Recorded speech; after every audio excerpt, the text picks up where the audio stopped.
Lena had worked at the country club long enough to know exactly how people looked at her. Most guests barely noticed her, except when they needed something. She didn't mind it most days. The job paid her rent, helped her take care of her younger brother, and gave her a routine she could count on. Routine made her feel safe. But there were moments when she wished life had turned out differently. That she wasn't wearing a server's uniform and balancing trays. While pretending she didn't hear rude comments, she would arrive earlier than everyone else, slipping in through the back entrance with her hair tied neatly and her apron folded under her arm. Mornings at the club were quiet, the kind of quiet that almost felt peaceful. She liked wiping down tables before anyone showed up, listening to the hum of the refrigerators and the soft echo of her own footsteps. The only thing she didn't like was the grand piano in the lounge. It sat under a glass chandelier, polished to a shine so bright she could see her reflection in it when she passed by. She tried not to look at it, but every time she walked near it, memories came back. Her mother leaning over her shoulder, guiding her fingers. Long afternoons practicing until the sun set. Dreams she used to have about performing on big stages and traveling to faraway places. She had been good, really good. But good didn't pay bills when life fell apart. So she learned to fold away her dreams just like she folded her apron. Neatly and quietly, without asking for anything. The club was always busiest in the evenings, especially when wealthy guests hosted private gatherings. Those nights often dragged on, filled with fake smiles, loud laughter, and people acting like the staff wasn't human. But Lena had a way of moving through it all, without showing what she felt inside. She wasn't rude, but she didn't flatter anyone. She spoke only when needed, carried herself with calmness, and never reacted when someone spoke down to her. Some guests respected that. Others disliked it. One person in particular seemed to dislike it more than most, Mr. Caldwell, a businessman who owned half the buildings downtown and liked everyone to know it. He was older, always dressed in expensive suits, and had a habit of talking in a way that made even compliments sound like insults. He came to the club often, usually surrounded by people who laughed at his jokes, even when they weren't funny. Lena didn't take his comments personally. She had heard worse. But something about her steady silence irritated him. Maybe it was because she didn't give him the reaction he wanted. Maybe he thought every worker should bow to him. Whatever the reason, he always went out of his way to make her tasks harder. One evening, as she served drinks to a table he was sitting at, he made a loud remark about how even the staff think they're above everyone these days. His friends laughed. Lena placed the glasses down without saying a word, thanked them calmly, and walked off. Her silence annoyed him even more. But she didn't have time to care about things like that. She had bills due. Her younger brother needed new shoes. She had let go of pianos, concerts, and anything that felt like a dream years ago. Still, at night when she walked home, she sometimes imagined music again. She imagined sitting at a piano, letting the notes fall from her fingers the way they used to, soft and full of life. She imagined applause, not from a crowd but from her own heart, a reminder that she once had something special. Then she would shake her head, unlock her apartment door, and return to reality. Life didn't have room for dreams right now. Only work. On a quiet Tuesday afternoon, the manager called all the staff together. Lena stood at the back of the group as he announced that Mr. Caldwell was hosting a large private party at the club that weekend. It was going to be fancy, crowded, and strict. Extra staff would be needed. Everyone had to be on their best behavior. Lena already knew what that meant. A long night of rushing between tables, picking up glasses, and praying nothing spilled. She mentally prepared herself. She could handle almost anything as long as she kept her head down. But something felt strange that week. Every time Mr. Caldwell visited, he watched her more than usual, as if planning something. She ignored it at first. She had no energy to worry about people like him. But she noticed he whispered to staff who were close to him, glancing in her direction more than once. She didn't know what it meant, but she felt a knot form in her stomach. The night before the event, Lena sat at her small kitchen table reviewing her schedule. She tried to stay calm. It was just another shift. She had done 100 like it. The only thing she hoped for was that she could get through it without any trouble. She didn't know that trouble had already chosen her. The next day, the club buzzed with activity. Tables were decorated with centerpieces, lights were adjusted, and expensive bottles of wine filled the bar. Lena arrived early, as usual, tying her apron and getting to work without complaining. She moved through the lounge, straightening chairs and preparing trays. The piano sat quietly in the corner, reflecting the warm glow of the lights. She didn't look at it this time. She kept her eyes on the floor, forcing herself not to think about anything outside her job. Guests began to arrive just past sunset, stepping into the club with confidence and chatter. Their perfumes filled the air, mixing with the smell of food and polished wood. Lena walked from table to table, refilling glasses and delivering plates. Mr. Caldwell arrived with a booming laugh. Greeting everyone like he was the star of the night. He scanned the room, spotted Lena, and smirked in a way that made her uneasy. She didn't let it show. She kept moving, kept working, kept breathing. Hours passed. Music played softly from the speakers. Guests danced, and conversations rose and fell like waves. Lena moved among them, unnoticed as always. But near the end of the night, she felt something shift. Mr. Caldwell stood up at the front of the room, tapping his wine glass to get everyone's attention. The music lowered. Conversation quieted. Guests turned their eyes toward him. Lena felt a chill run down her spine. She didn't know what he was about to do.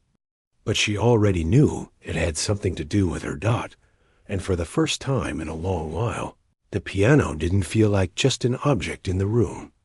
It felt like a warning, waiting in the background, patiently holding a piece of her past she thought she had buried forever. The night had settled into its lively rhythm when the room quieted, leaving a strange stillness that made Lena pause in the middle of wiping down a counter. She had felt uneasy all evening, ever since Mr. Caldwell walked in with that self-satisfied grin that never meant anything good. Now, with everyone looking toward him, she felt her heart beat faster. Though she didn't let it show on her face, Mr. Caldwell stood at the front of the room, as if he were the host of a grand show instead of just another guest with money and influence. He raised his glass with that same loud confidence he always carried. People turned toward him out of habit, not respect. He liked being the center of attention. He liked the way eyes followed him, even when he hadn't said anything yet. Lena kept her head down but listened closely. She didn't want trouble. She wanted to finish her shift, go home, check on her brother, and rest. That was all she needed from the world. Peace and predictable days. But peace wasn't something people like Caldwell allowed. He cleared his throat dramatically, making a few people chuckle. He thrived on reactions, especially from those who couldn't talk back. The staff had learned to be invisible around him, but he noticed Lena because she refused to shrink under his stare. She met his comments with calmness instead of fear, and that bothered him. He didn't know why, but every time he saw her walking quietly between tables, something inside him felt challenged. Tonight, he planned to fix that. He looked directly at Lena, and though she tried to stay focused on the counter, she could feel his eyes on her like a spotlight. "I think we all need a little entertainment," he said loudly. The guests murmured with mild interest. Some didn't care, some were curious, and some were already tipsy enough to enjoy. Whatever he had in mind, Lena felt a sinking feeling in her stomach. Entertainment. The word sounded harmless, but coming from him, it never was. He took a slow sip of his drink, savoring the moment.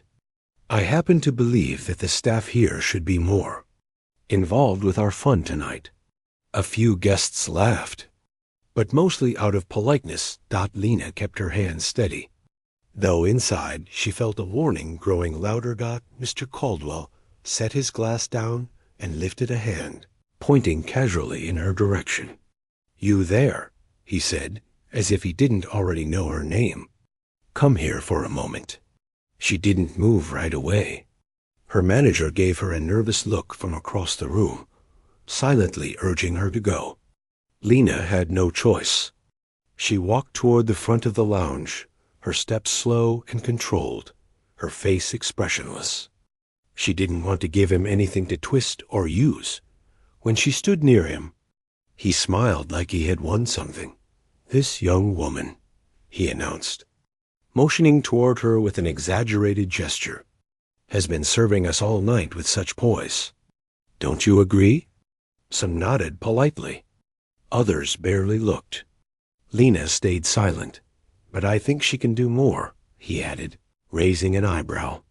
The room grew quieter. Lena felt the knot in her stomach tighten, but she didn't speak. She knew anything she said could make things worse. Mr. Caldwell turned toward the grand piano in the corner of the lounge. Lena felt her breath catch, just for a second.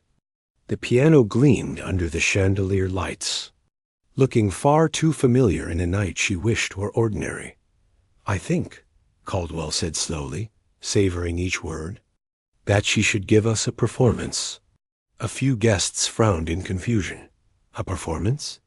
Someone asked. "Yes," Caldwell said. "She's been walking past that piano all night. Why don't we see if she can do anything with it?" The room wasn't laughing yet. They were still unsure. This was the moment where Caldwell expected Lena to refuse, to panic, to stumble over her words. He wanted embarrassment. He wanted to show everyone that the quiet waitress wasn't as calm as she appeared. Lena stood there, still and composed, though inside she felt memories rising like unwelcome ghosts. She hadn't touched a piano properly in years. She had avoided it. Life had taken her away from it too quickly, too harshly. She didn't know if her fingers remembered the notes. She didn't know if her heart could handle the reminder of what she lost. But she also knew the room was watching. And she knew refusing might cause trouble for the rest of the staff. People like Caldwell didn't forget small defiance. Her manager tried to step in. "Sir, she's not—" "Oh, come now," Caldwell cut in, waving him off. "It's only a bit of fun. We're all waiting." He said it loud enough that refusing would make her look difficult. She knew that was his intention. He wanted control. He wanted to push her into a corner. Lena took a breath. A slow one. Not for courage, but for steadiness. She nodded once. The guests murmured again. Surprised, she agreed. Caldwell's confident grin returned. He gestured toward the piano, as if presenting a stage. "Go ahead," he said. "Show us what you can do." Lena walked toward the piano, her steps quiet but heavy with everything she felt inside. The room watched her with a mix of curiosity and mild interest. To them, this was simply something to fill the evening. To her, it was a door she had kept closed for years. When she reached the piano, she gently pulled the bench back and sat down. Her hands rested on her lap. She stared at the keys, bright and clean, almost untouched. She remembered her mother's voice telling her to relax her shoulders. She remembered afternoons practicing until the light changed colors.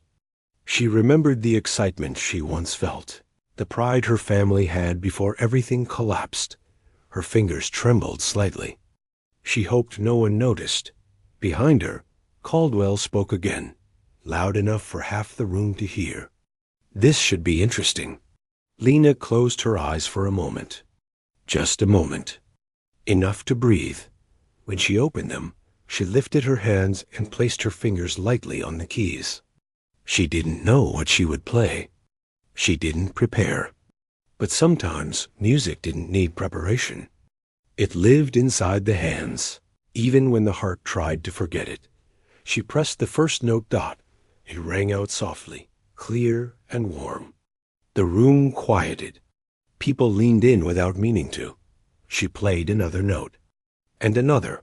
The melody formed slowly at first, like something waking up after a long sleep. Her fingers were unsure, but they moved with memory more than thought. A gentle, familiar tune began to unfold, one she had learned as a child, one she used to play when she needed comfort. The room shifted. Guests stopped talking. Some lowered their drinks. Others turned fully in their chairs. Even the staff paused in their movements. Caldwell's smirk faltered, but only slightly. Lena wasn't aware of any of it. She focused only on the keys, on the way each note felt under her fingertips. The melody grew smoother, more confident. Her breathing steadied. The tremble in her hands began to fade. For the first time in years, she felt something she thought she had lost forever, the quiet joy of playing. Not for applause, not for recognition, just for the feeling of the music moving through her, grounding her, warming her from the inside. The guests listened with full attention now. The tune wasn't complicated, but it was honest and full of emotion. It didn't sound like the performance of someone forced into the spotlight. It sounded like someone remembering a part of herself. She reached the last note and let it fade into the stillness. For a brief second, there was silence. Then came the applause. It wasn't polite or hesitant. It was genuine. People clapped, some with wide eyes, some with softened expressions. A few even stood. The sound filled the room in a way that startled Lena. She blinked, unsure how to react. Behind her, Caldwell clapped too, but slower, stiffly. His plan had gone wrong, not dramatically, but embarrassingly. He had wanted her to stumble. Instead, she had revealed something that made him look petty. Lena stood from the bench, unsure where to look as she returned to her duties. Guests complimented her as she passed, asking questions she didn't answer, smiling in ways they hadn't before. She nodded politely and tried to return to being invisible, but something had changed. Not in the room, not in her. The music she had, buried for so long, wasn't completely gone. It was still inside her, waiting. And though the night wasn't over, and though she still had hours of work ahead, her heart felt strangely lighter than it had in years. She didn't know what it meant yet, but she sensed that this night, this simple moment she never wanted, would change something in her life. Maybe not tomorrow. Maybe not even next week, but eventually. For now, she returned to her work, calm and quiet as always. Only this time, the calm felt different. It felt like hope. The applause faded slowly, but the feeling it left behind stayed with Lena long after she stepped away from the piano. She tried to slip back into her routine, picking up empty glasses, refilling water, checking on tables, but her hands still tingled from the keys. Every now and then, someone would stop her, compliment her, or ask where she learned to play, and she would give the same soft answer each time. A long time ago. She didn't want attention. She didn't want the room looking at her like she was someone special. She had learned long ago that attention could disappear as quickly as it appeared. She preferred steady, predictable things, like her shift, her paycheck, her responsibilities. Everything else felt dangerous, like it could be taken away. But even as she tried to stay unnoticed, eyes followed her. People who had ignored her all night now watched her with interest. They spoke about her as she passed, commenting softly about her talent, wondering why she wasn't performing somewhere more fitting than a country club lounge. Her cheeks warmed, though she kept her expression calm. Not everyone reacted kindly, though. Across the room, Mr. Caldwell nursed his drink, his jaw tight, his pride bruised. His friends whispered among themselves, glancing between him and Lena. They weren't laughing the way he expected them to. Some even looked entertained, but not by the way he had hoped. They had seen a different kind of show, one he hadn't planned. He didn't like that dot power mattered to him. Being the person who controlled the room mattered. And tonight, for a brief moment, that control had slipped. The room had been moved not by his voice, but by the hands of a quiet waitress. That didn't sit well with him at all. Lena, unaware of the storm brewing behind her, carried a tray of empty glasses back to the kitchen. Her coworker, a soft-spoken woman who usually kept to herself, stopped her with wide eyes. "That was beautiful," she whispered, as if afraid to speak too loudly. "Thank you," Lena said, offering a gentle smile. "I didn't know you could play like that. Most people don't." Her coworker touched her arm lightly, a sign of genuine admiration, then hurried off to take care of another table. Lena exhaled slowly and continued working. The rest of the staff seemed lighter around her, a little more cheerful. Some gave her small nods or smiles when they passed her. It wasn't much, but it felt nice. Like she belonged a little more than she did an hour ago. She didn't realize how much she had missed that feeling. Still, a part of her stayed guarded. Happiness wasn't something she allowed herself to trust. It had a way of slipping away. As she returned to the lounge with clean glasses, she could feel Caldwell's eyes on her again. His gaze was different now, not amused or teasing, but tense and calculating. She didn't understand what he wanted from her anymore. She didn't understand why her existence bothered him so much. She kept her head down and walked past. But he wasn't done with her. He waited until the room's energy rose again, until guests started talking louder, laughing with renewed excitement, and the music from the speakers picked up its pace. When the timing felt right, he stood up suddenly, making a show of brushing off his suit jacket. "Ladies and gentlemen," he called out. Some guests sighed lightly, but they turned to listen. Lena, carrying a tray near the bar, froze mid-step. "I think we should give our lovely pianist another chance to shine," he announced, forcing a wide grin. Lena felt her stomach drop. She didn't want to keep playing. The first performance wasn't planned. It was something she did because she felt backed into a corner. She had opened a door she wasn't ready to walk through again.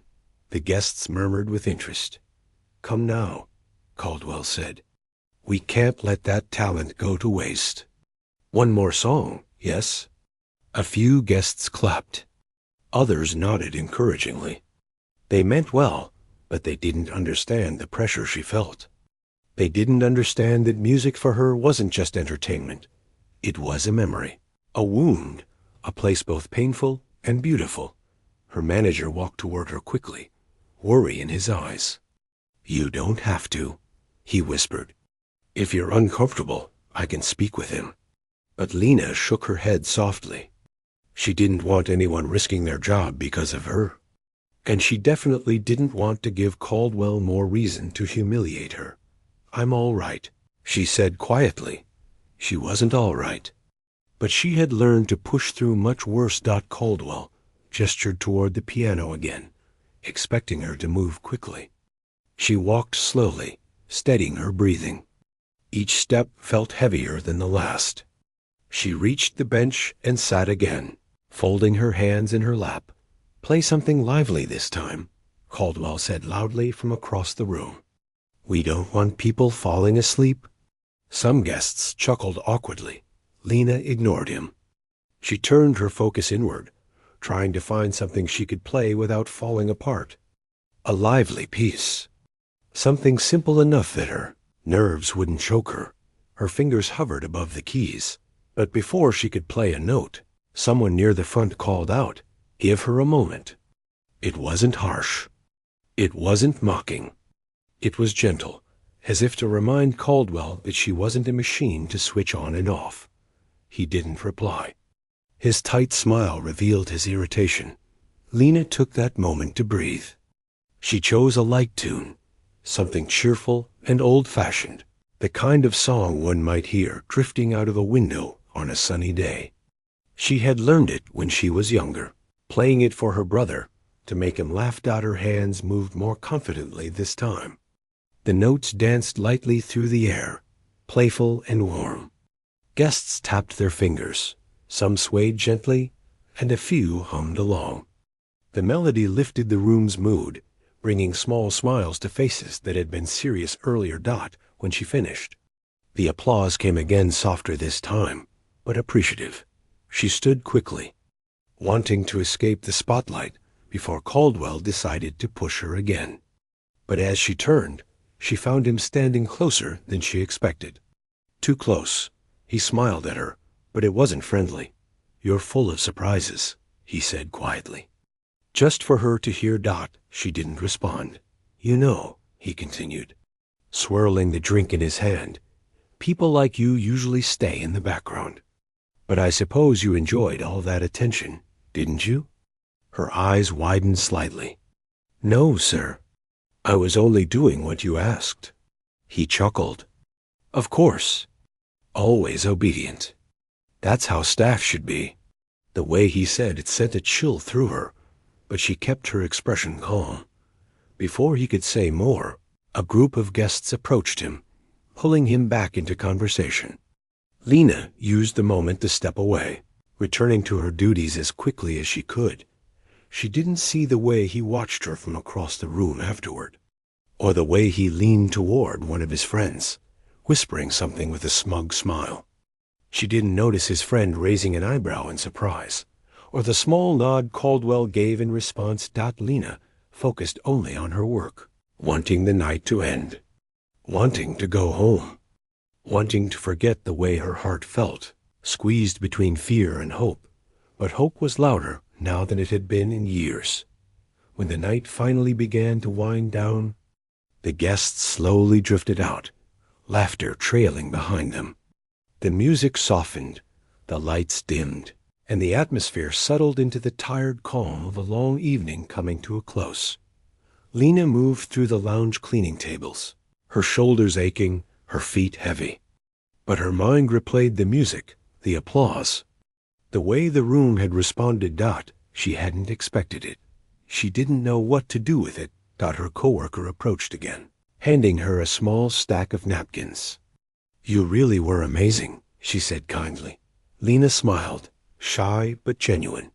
"Thank you. You ever think of doing it professionally?" Lena shook her head. Life got in the way. Her coworker nodded with understanding and walked off. Classical pieces floated through her memory as she wiped down another table. She wondered if her old sheet music still existed somewhere in the back of her closet, or if she had thrown it away during one of the harder years. She wasn't sure. As she stacked the last of the dishes, she heard footsteps behind her. She turned and found Caldwell standing there alone, his expression unreadable. "You made quite an impression tonight," he said. She straightened politely. "Thank you, sir." He stepped closer. "Don't thank me. I made it happen." She paused, unsure what he meant. "You would have stayed invisible forever if I hadn't pushed you onto that bench," he said, adjusting his cufflinks. "You should be grateful." Something inside her tightened. Not anger, not fear, but a quiet sadness at how he saw the world. "I didn't ask for attention," she said softly. He scoffed. "Of course you didn't. People like you never ask. You just hope someone notices." Her breath caught, but she didn't respond. He leaned in just enough that his voice dropped. "And remember, you play when I say you play." She stared at him, unsure if he was joking or threatening. Before she could speak, he straightened, gave her a dismissive nod, and walked off. Lena stood still, the echoes of his words lingering like a cold draft. She felt small again, smaller than she had in years. The applause, the smiles, the warmth, it all felt distant now. But beneath the sadness, something else stirred. Something small but steady. She walked to the piano one last time before leaving for the night. She touched the edge of it lightly, Almost like a goodbye. No, not a goodbye. A reminder. Her life wasn't finished yet. Things were changing. Even if she didn't fully understand how, she straightened her apron, turned off a light, and headed toward the exit. And as she walked out into the cool night air, she had no idea that the real storm and the real turning point was only just beginning. The moment the morning light slipped through the thin curtains, she woke with a heavy chest and a head full of noise. The night before kept replaying in her mind, every detail as sharp as if it had happened a minute ago. The applause, the shock on the guests' faces, the stiff expression on the Tycoon's face as he tried to pretend he wasn't impressed. It all felt unreal. She had crawled into bed exhausted, but sleep had barely touched her. She sat up slowly, rubbing her eyes, and listened to the quiet room. It was as if the world outside had paused, allowing her a moment to breathe. But her heart still raced with the confusion and worry she tried to push away. She didn't know what the day would bring. She didn't know if she still had a job. And she didn't know why she felt such a strange pull in her chest whenever she thought about the Tycoon's expression after she finished playing. She got dressed in her work uniform, the fabric worn but clean. She tied her hair back and looked at herself in the mirror. Her eyes looked tired, but there was something else there too, something like determination. She didn't know how everything would unfold, but she knew she would face it head-on. When she stepped out into the cool morning air, she felt the breeze brush against her face, grounding her for the moment. The walk to the cafe was quiet, and she tried not to let her thoughts wander too far. Still, the memory of the piano keys under her fingers crept in again. It had felt like coming home, even though she hadn't touched a piano in years. As she reached the cafe, she hesitated before pushing the door open. The smell of fresh coffee and baked bread greeted her immediately. She scanned the room, expecting whispers or stares, but everything seemed normal. The regular customers sat in their usual spots. Her coworker waved at her with a warm smile. "You okay?" they asked softly. She nodded, though she wasn't fully sure if she was. "Yeah, just tired. That party was wild, huh?" they said. "I heard people talking about it even after you left." Her stomach tightened. "Talking about what?" "About your piano playing. People were saying they'd never seen something like that at one of his parties. They said you were like born for it." She blinked. She didn't know whether to feel pleased or worried. Her coworker continued. "Also, he called earlier. The Tycoon." She froze. "He called here?" "Yeah. Said he wanted to speak with you. Didn't leave any details. Just said he'd come by later." Her heart thumped hard. The Tycoon coming here? She didn't know if that meant trouble or something else, but she forced herself to start her shift. She took orders, delivered trays, made small talk, all while the thought of his visit hovered like a cloud above her. Hours passed, but her nerves stayed tight. And then, just as the lunchtime crowd began to thin, the cafe door opened and he walked in. The room seemed to shift. Even though he didn't say a word at first, people noticed him immediately. His presence was too strong, too sure, too unfamiliar for a cozy cafe like this. He scanned the room until his eyes landed on her. She felt her heart leap to her throat. He walked toward her with calm, measured steps. She couldn't read his expression, stoic as ever, but softer than the night before. "Can we talk?" he asked in a low voice. She nodded, wiping her hands on her apron. He gestured toward a small empty table in the corner. She followed him nervously. For a moment, he didn't say anything. He looked around the cafe as if taking in a world he didn't often visit. Then he finally spoke. "I misjudged you last night?" Her breath caught. She didn't expect that. He continued. "When I asked you to play, I didn't think you would surprise anyone. I thought you'd refuse. I thought you'd tremble." I thought it would just be a small moment people would forget." He paused. "But instead, you became the moment people talked about." She didn't know what to say. She simply looked at her hands. "I came to apologize," he said quietly. Her eyes widened. She had never imagined someone like him would say those words to someone like her. "You shouldn't have been put on the spot like that," he admitted. "And I shouldn't have used you as part of some show. That wasn't fair to you." She looked up, meeting his eyes. "Why did you do it?" she asked softly. He held her gaze for a second before answering. "Because I thought you were ordinary." Her heart sank a little, but he spoke again before she could react. "But you're not," he said. "Not at all." A small silence stretched between them. "Your talent." He paused, looking for the right words. "It stunned me." It stunned everyone. She felt a mix of emotions swirl inside her. Confusion, gratitude, nerves, and something else she couldn't quite name. He leaned back slightly. "Do you still play?" She hesitated. "Not anymore." "Not really? Why not?" She took a breath. Life got in the way. He studied her face as if trying to understand a puzzle with missing pieces. After a moment, he said, "There's something important I need to ask you." Her stomach twisted again. "What is it?" "I want you to come work for me," he said plainly. She stared at him, unsure she heard right. "Work for you?" "Yes, as a pianist." She shook her head slightly. "But I'm not a professional. I haven't played in years." "I know talent when I see it," he replied. "And what you did last night wasn't something you learned from a book. It was natural. It was real." She didn't know how to respond. She felt overwhelmed. I don't know if I can." "You don't have to decide now," he said. "But I want you to think about it. Seriously."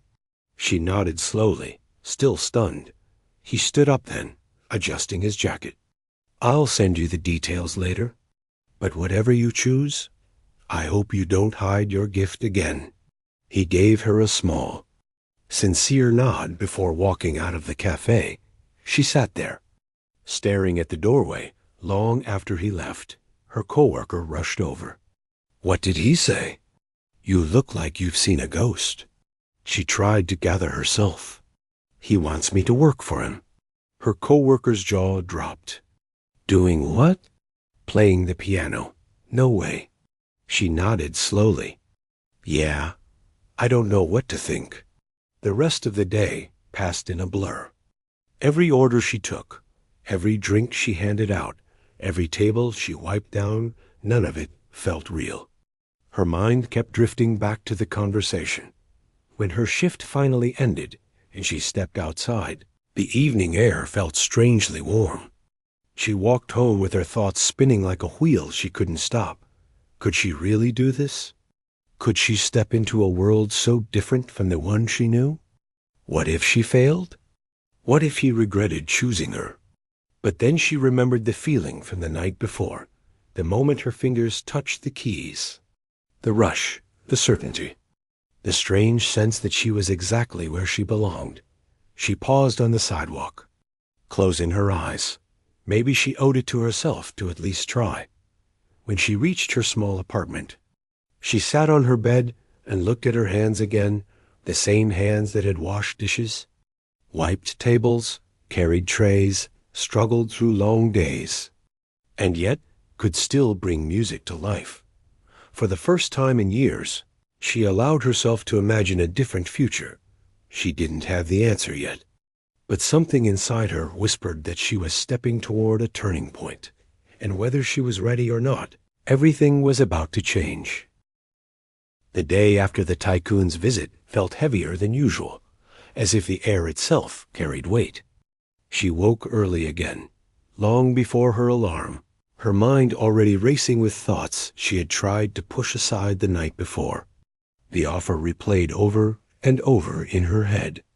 She didn't know what scared her more, the chance that she might fail, or the chance that she might succeed. She dressed slowly, moving through her tiny apartment with a distracted mind. Even simple things, like tying her apron or making a quick breakfast, felt different now. Everything seemed to hint at a future she wasn't sure she was ready for.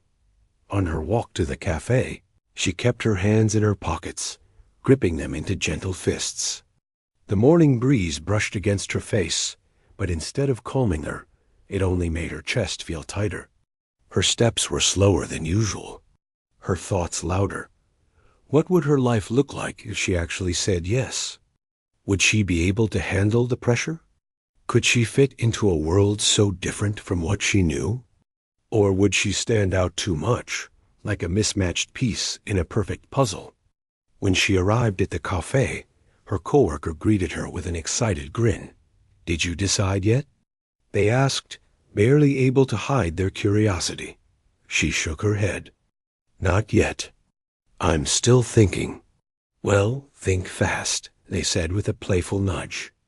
Opportunities like that don't show up every day. She forced a small smile before heading to the back to start her shift. But even as she stood behind the counter, taking orders and passing out drinks, something about her felt off. She was quieter than normal, and her coworker noticed. "You're acting like you're scared," they teased lightly. She looked down. "Maybe I am. Why? You were amazing at that party. You should have seen people's faces when you played." "I don't know," she said softly. "It's just a big change." Her coworker nodded understandingly. "Yeah, but maybe a good one?" Before she could respond, the cafe door bell rang. She looked up instinctively. The Tycoon walked in. This time, he seemed different. More relaxed. Less like the stiff, powerful figure people whispered about. His eyes scanned the room until they met hers, and he started walking toward her with calm, steady steps. Her heart thumped loudly. She wiped her hands again, even though they weren't wet. When he reached the counter, he spoke with a softer tone than she expected. "Do you have a moment?" he asked. She nodded nervously and motioned toward a table in the corner. Her coworker gave her a wide-eyed look behind the counter, clearly eager to hear every detail later. She sat across from him, her fingers laced tightly in her lap. He studied her for a moment before speaking. "I'm guessing you're still uncertain." She nodded slowly. "It's just a lot to process." "I understand," he said. "And I don't want to pressure you. But I also don't want you to make a decision based on fear." She lowered her eyes. "I don't know if I fit in that world." He leaned forward slightly. "Talent doesn't belong to a world. It belongs to a person. And what you did that night, that belonged to you. Not the room. Not the people. Not even me." His words surprised her. She hadn't expected him to speak that way. He continued, "This isn't about joining my world. It's about letting your talent live again." She let the words settle inside her. She didn't respond right away. After a quiet moment, he pulled an envelope from his jacket pocket and placed it gently on the table. "This isn't a contract," he said. "Just an invitation." She hesitated. "Invitation to what?" "To the music room in my house," he said. "I'd like you to try playing again. Not for an audience. Not for a party. Not for me. Just for yourself. If you come and you don't feel like you belong there, I won't bother you again about this." Her chest tightened in a different way, less fear. More something like hope. "I'm not asking for a commitment right now," he said softly. "Just one visit." She took a slow breath. "And if I go?" "Then you'll know," he replied. "One way or another." She looked at the envelope. Her fingers twitched, wanting to pick it up, but afraid to at the same time. "I'll think about it," she finally said.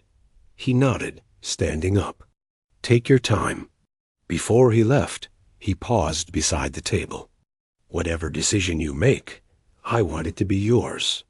Not mine. Not anyone else's." She nodded again, and he walked out. The moment the door closed, her coworker practically flew to her side. "Well?" She let out a shaky breath. "He wants me to visit his music room." "That sounds less like a job interview and more like a movie," her coworker joked. She smiled weakly. But inside, she felt a storm of emotions. The rest of the shift passed quietly. She kept glancing at the envelope on the counter, almost afraid to open it. When her shift ended, she finally slipped the envelope into her bag and walked home. Her steps slow and thoughtful. At home, she sat on her bed with the envelope resting on her lap. After several minutes of staring at it, she opened it. Inside was a simple card with a handwritten address and a short message. "Come when you're ready. No pressure. No demands. No expectations." She traced the handwriting with her thumb, feeling her heart race. She didn't go that night. But she didn't sleep either. The following morning, she woke with the same tight feeling in her chest. She moved through her apartment in silence, still thinking about the invitation. She didn't go to the cafe right away. Instead, she walked to a small park near her home and sat on a bench, watching the leaves move in the breeze. A memory rose in her mind of her younger self sitting at a piano, feeling joy, feeling alive. Back then, playing wasn't something she feared. It was something she loved. Somewhere along the way, life had dimmed that part of her. She sat with that memory for a long time. By noon, she finally stood up, her hands shaking just a little. She walked back home, grabbed the card, and stared at the address again. Before she could lose courage, she got on a bus. The ride felt longer than it actually was. Her heart hammered in her chest as the city passed outside the window. When the bus finally stopped near the address, she stepped off with trembling legs. The Tycoon's house was larger than she expected, not just in size but in presence. It didn't look cold or intimidating, though. More elegant than anything else. The gate was open, as if welcoming her. She hesitated before walking in. The path leading to the entrance was lined with tall trees, their leaves rustling softly. She took slow steps, breathing in deeply. At the door, she paused again. Before she could knock, it opened. The Tycoon stood there, dressed simply, without the heavy air of authority he usually carried. "You came," he said, almost surprised. "I'm not staying long," she replied gently. "That's fine," he said. "Just follow me." He led her down a quiet hallway until they reached a pair of large wooden doors. He opened them slowly. Inside was a grand room with tall windows, warm light, and a polished piano in the center. The moment she saw the piano, something in her chest tightened painfully. It was beautiful, simple, but perfect. "I'll give you space," he said. "Take your time." He stepped out and closed the doors behind him. She stood frozen for a long moment, staring at the piano. Her hands trembled at her sides. The silence in the room felt sacred. Finally, she walked toward it. She sat down gently on the bench. She placed her hands on the keys. The cool surface sent a shock through her body. And then she played. Soft at first, unsure, the notes shaky, but with each second, with each chord, something inside her loosened. Like a knot slowly coming undone. The music grew clearer, warmer, more honest. Tears slipped down her cheeks before she realized she was crying. She kept playing. Minutes passed. Maybe more. She lost track of time completely. When she finally stopped, the room felt brighter somehow. She took a shaky breath. She knew her answer. She stood, walked to the door, and opened it. The Tycoon was waiting quietly in the hallway. She looked at him with steady eyes. "I'll take the job." A small, sincere smile touched his face. "Then welcome," he said softly. She felt her heart lift a mix of fear, hope, and excitement. Her life was changing. and for the first time in a long time, she wanted it to. The morning after she accepted the offer felt different from anything she had ever known. There was a strange calmness in her chest, mixed with a fluttering nervousness she couldn't fully control. But for the first time in a long while, she woke up with a purpose that felt bigger than the routine she had lived for years. She got ready quietly, taking her time. She no longer had her cafe uniform to slip into. She had called the cafe the previous evening and explained she needed to resign. Her coworker had been shocked but supportive, telling her she deserved something good for once.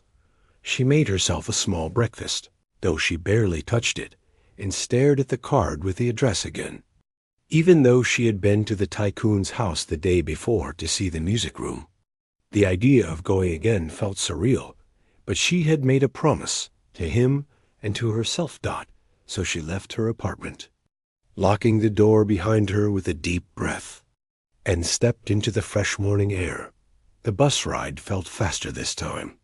She watched the city pass by outside the window, feeling as though she was moving toward a different version of her life, one she wasn't fully ready for, but one she wanted. When she arrived at the gate, it opened automatically, just like before. The path looked the same, but today, she noticed details she hadn't noticed yesterday. The soft crunch of the gravel, the gentle sway of the trees, the warm light reflecting off the windows. When she reached the door, she hesitated for a moment. Before she could knock, the door opened. The Tycoon stood there, dressed casually again. He didn't look intimidating at all. In fact, he looked human. "You're right on time," he said with a small nod. She nodded back, feeling a small flicker of relief. "Come in," he added. She followed him down the hallway, just like before. But today, he didn't stop at the music room door. Instead, he led her toward a different part of the house. "There's something I want to show you first," he said. She walked quietly behind him until they stepped into a wide room she hadn't seen before. It was filled with shelves stacked with sheet music, old records, and books about composers. There were pictures on the walls, some black and white, some faded with age. He walked toward a framed photograph and touched the edge gently. "This was my mother," he said. The woman in the picture had kind eyes and a gentle smile. "She was standing beside a piano. She taught me everything I know about music," he continued. "She loved piano more than anything. This room, it belonged to her." She stepped closer, scanning the shelves and the photographs. "When she passed away," he said quietly, "I stopped coming in here. For years." She looked at him softly. "I didn't want to hear music because it reminded me of her," he said. "But last night, when you played in the music room, it didn't hurt." For the first time in years, it didn't hurt. She didn't know how to respond. She simply stood beside him in silence, letting his words settle. He pulled his hand away from the frame and turned to her. "I wanted you to know why this matters to me, not just as some business move or event plan. When I asked you to work with me, it wasn't just because you're talented. It was because your music reminded me of something I thought I'd lost forever." Her chest tightened with emotion she didn't expect. After a moment, he motioned toward the door. "Come on, let's go to the music room." She followed him again, and soon they entered the room where she had played the day before. The piano stood in the center, polished and shining under the soft light. He stepped back and gestured toward the bench. "You can start whenever you're ready." She sat down slowly, letting her fingers hover above the keys. She took a breath and began to play. She didn't play anything flashy. Instead, she played something gentle and warm, something that felt like hope. The notes floated softly across the room, filling every corner with a quiet beauty.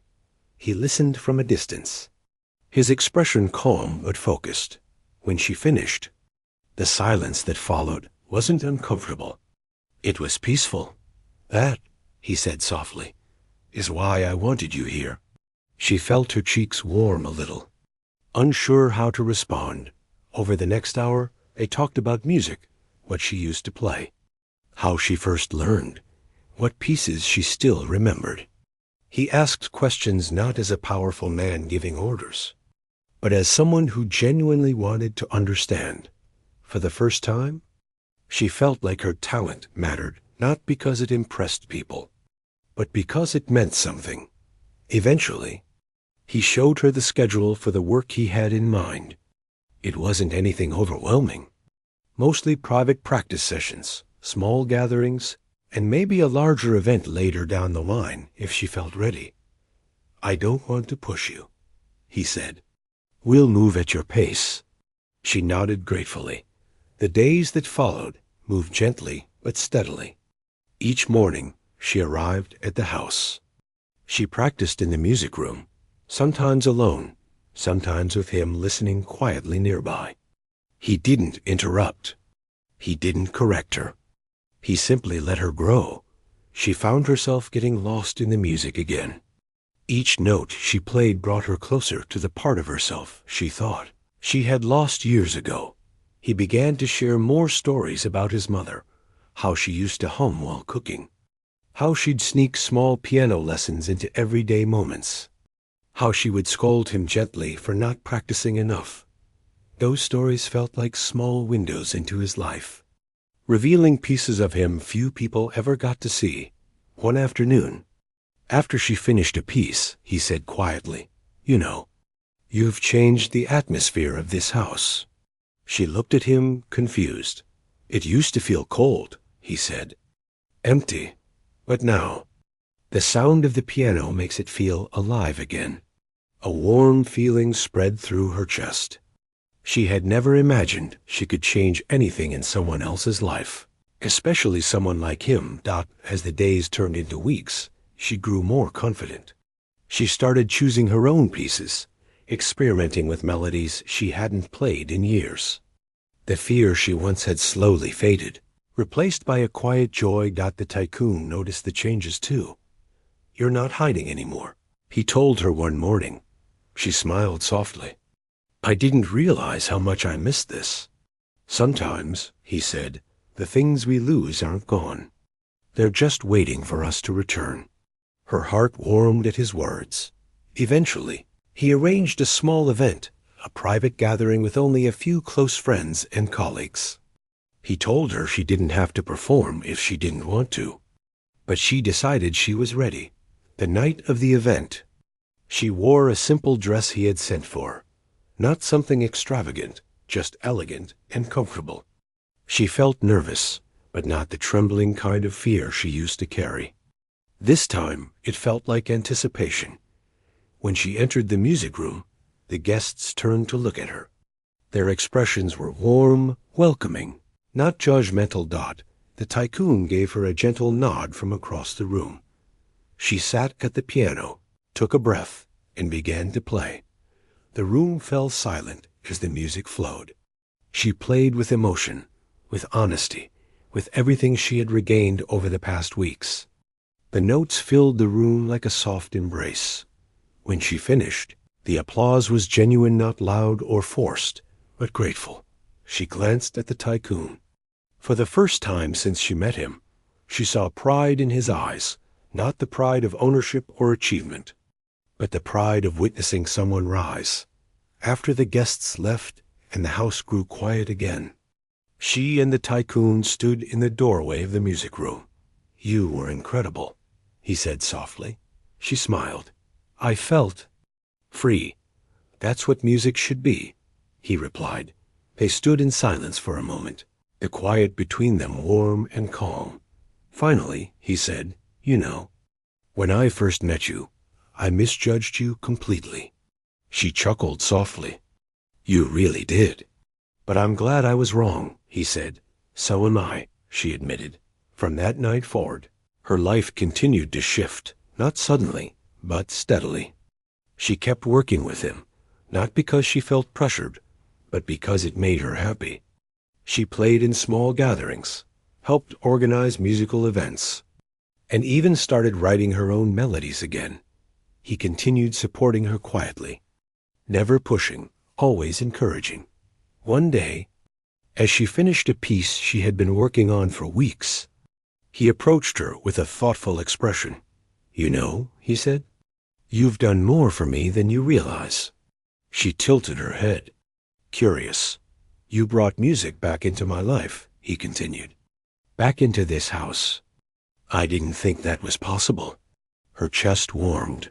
"Thank you," he said softly.